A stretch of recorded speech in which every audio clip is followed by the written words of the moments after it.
Quando a gente fala em Banco do Brasil, eu sinto que hoje nós já não somos compreendidos. O pessoal que hoje está no Banco do Brasil perdeu o contato com a memória do banco.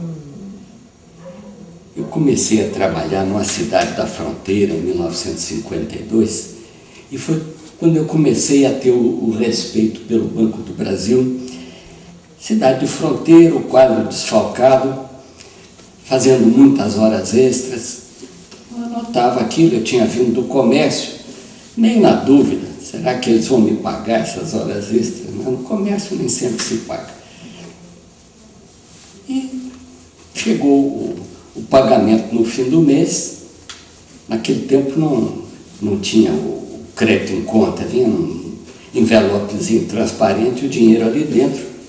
Eu contei o dinheiro e procurei o contador. Naquele tempo, o segundo em comando na agência era o contador, um colega de Curitiba, Valim Calil Nasser. Muito calado, careca, vivia debruçado lá nos balancetes dele. Ele disse: "Seu Valim", falei, que levantou, olhou por cima dos óculos, que é, menino?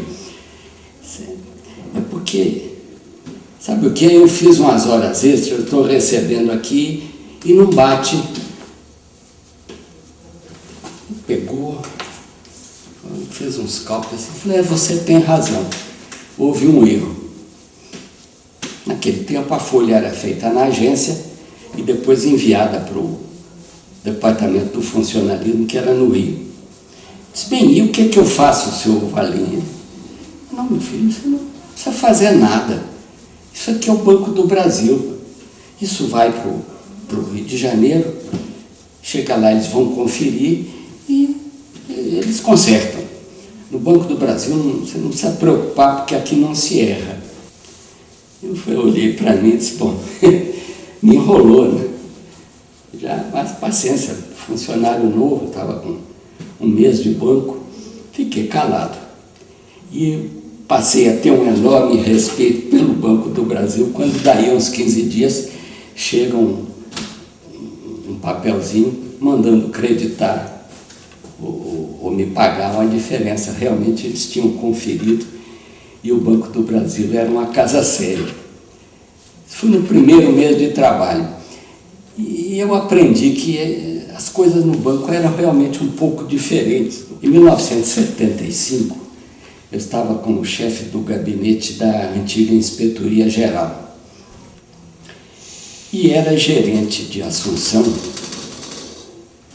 um colega que eu tinha conhecido e tal. O inspetor-geral me chamou, tinha recebido um telegrama cifrado de Assunção.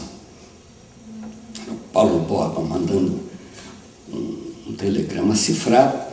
Eu fui lá no cofre, me tranquei na sala, tirei os livros de código e comecei a decifrar. E o que o Paulo Borba dizia era o seguinte: o Banco do Brasil tinha feito um empréstimo com garantia de carne para um frigorífico, carne congelada. E o frigorífico tinha vendido a carne que era a garantia do empréstimo. O Banco do Brasil ajuizou uma ação para receber aquilo e o Paulo Borba dizia: olha, a questão é que aqui é o Paraguai. Esse negócio vai ser julgado e eu pergunto se eu posso pagar uma propina, porque se não pagar a propina, a chance de vencer é remota. Levei aquilo para o inspetor-geral, era o Humberto Riela Moreira da Fonseca, é vivo ainda, velhinho. Entreguei para ele, ele leu, pegou a caneta, despachou, foi, descodifica e manda. Ele não perdeu 15 minutos naquela história, foi rápido. Quando eu li, eu até me arrepiei. Ele tinha dito o seguinte: o Banco do Brasil pode perder $500 mil, era o valor do empréstimo desviado.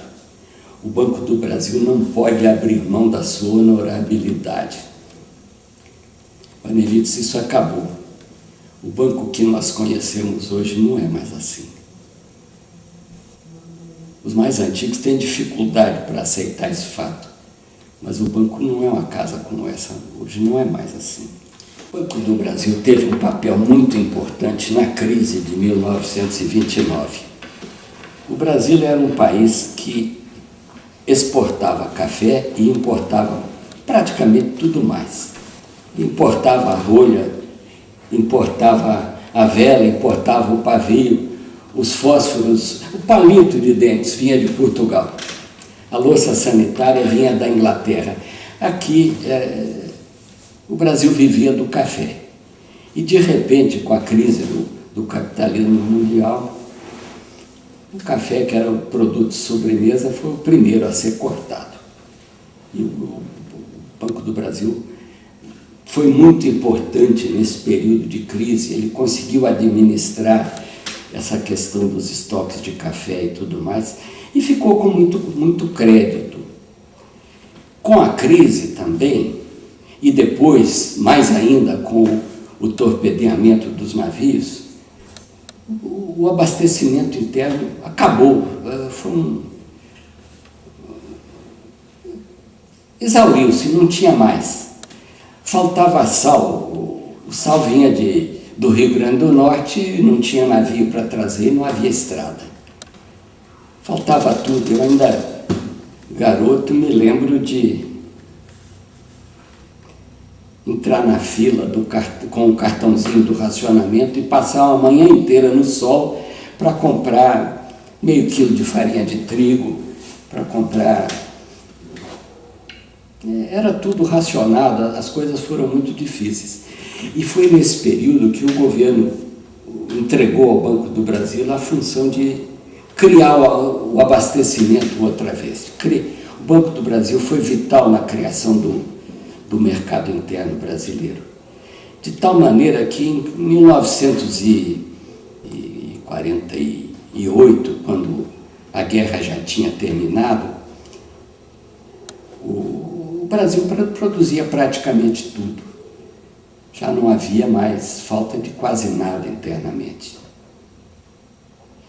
E o Banco do Brasil, então, ficou sendo muito respeitado.